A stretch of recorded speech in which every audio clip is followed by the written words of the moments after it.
Olá pessoal, como é que estão? Daqui é o Antônio Ngula, o youtuber com o sorriso mais feio da internet.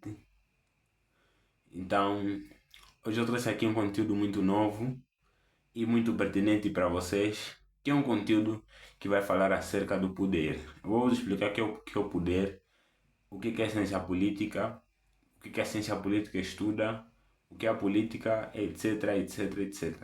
No final, vocês têm que entender o que é o poder, o que é a ciência política e tudo, o que é o poder político. Ok, está um pouquinho bagunçado, mas eu vou tentar explicar da melhor maneira possível. Ok, vou explicar da melhor maneira possível. Para entendermos o que é a ciência política, a primeira coisa importante que nós temos que entender é o poder. O que é o poder? O poder nós podemos definir assim como a faculdade de ordenar e a capacidade de fazer obedecer. Quer dizer que eu tenho a possibilidade de ordenar alguém e fazer com que alguém obedeça o que eu mandei. Nesse caso, eu tenho o poder. Então, quem tem o poder é que tem o poder de ordenar e a capacidade de fazer obedecer. E depois do conceito de poder, é importante entender o conceito de política. O que é a política? A política pode ser entendida em duas perspectivas. Primeiro, na perspectiva científica e na perspectiva, assim, como atividade. Pode ser entendida como ciência como atividade. A política como atividade é praticamente a arte de governar, ok? Só isso.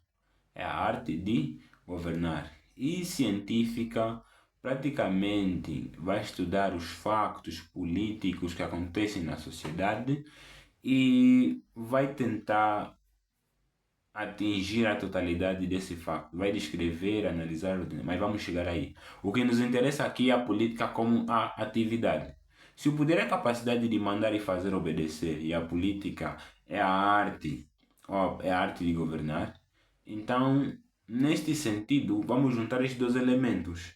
A política normalmente não se aplica a uma só pessoa, mas geralmente a uma sociedade. Normalmente este conceito está ligado a uma sociedade, a um povo, entre outros, certo? Porque nós governamos um povo, certo?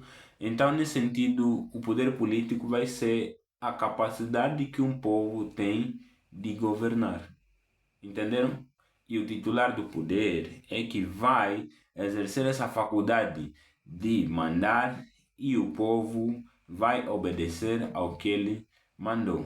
Marcelo Rebelo de Souza diz que o poder político é a capacidade que um determinado povo, ou seja, a capacidade que é titular de um determinado povo, de, por autonomia, certo? Por autoridade própria, exercer órgãos ou eleger órgãos ou mesmo instituir órgãos que, por autoridade própria, certo, né? Vão exercer a jurisdição sobre um determinado território e vão aplicar os métodos coativos para que tais jurisdição se faça aplicar. Então, praticamente, o poder político e a capacidade de um povo de governar-se a si próprio. Agora vamos entender o que são factos políticos e o que são fenômenos políticos. Fenômenos políticos é um conceito assim bastante geral, mas nós podemos dizer que são todas as atividades, certo? É tudo aquilo que pressupõe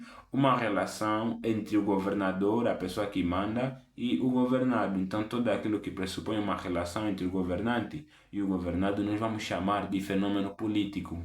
E o que é o facto político?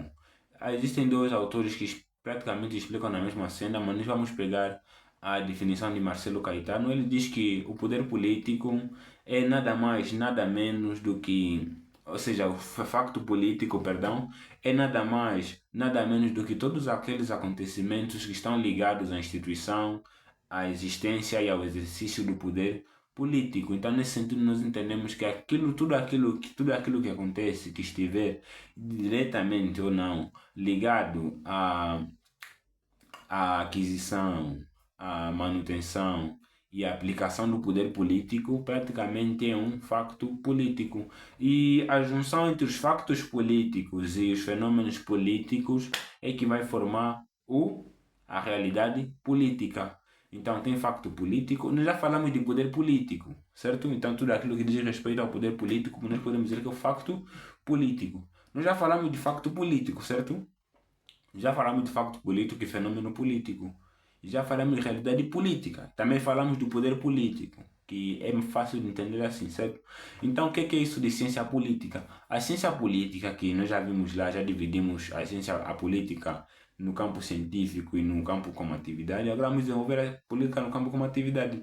A política como atividade é a ciência que vai estudar a forma como, ou seja, a ciência que vai estudar, vai descrever, vai sistematizar, vai ordenar e principalmente vai dar a conhecer os factos políticos, os fenômenos políticos e a realidade política. É muito, mas muito simples de se entender o que é a ciência política.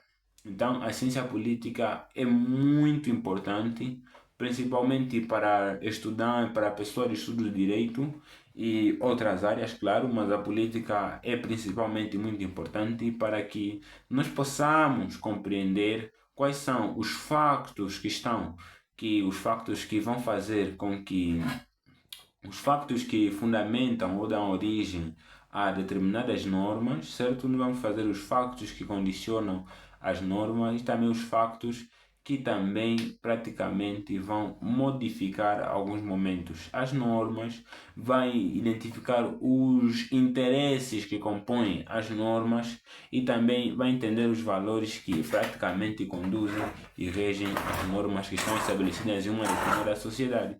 E essas normas são os quê? É o direito praticamente. Então, a ciência política é muito importante porque ela praticamente estuda a relação de poder. E agora entrando um pouquinho no campo do poder político, nós vamos entender que o poder pode ser exercido de três maneiras. Da maneira ideológica, pode ser exercido da maneira coativa e também pode ser exercido da maneira econômica. Da maneira ideológica, como é que o poder vai ser exercido? Eu tenho uma ideia e vou te convencer de que a minha ideia é melhor do que a tua, então você vai obedecer. Da maneira econômica, eu praticamente vou fazer com que você compre alguma coisa, uma determinada coisa, a partir dos recursos que eu tenho, e você, como precisa desses recursos, vai fazer. Mas essas duas maneiras têm um porém. Qual é o porém dessas duas maneiras? É importante analisar que, na maneira ideológica, ele pode não obedecer. Na maneira econômica, ele também pode não obedecer. Ou não estou de acordo com a tua ideia, não concordo com o que você disse, então não vou obedecer ao que você disse. Então não vou obedecer ao que você disse, nesse caso não vou fazer. Então nesse caso você não conseguiu aplicar o poder.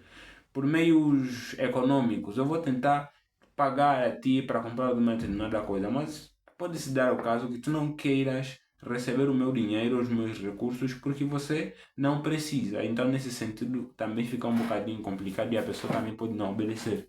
Mas existe um terceiro modo, que é o modo coativo. O modo coativo é o uso da força. Olha, força, certo?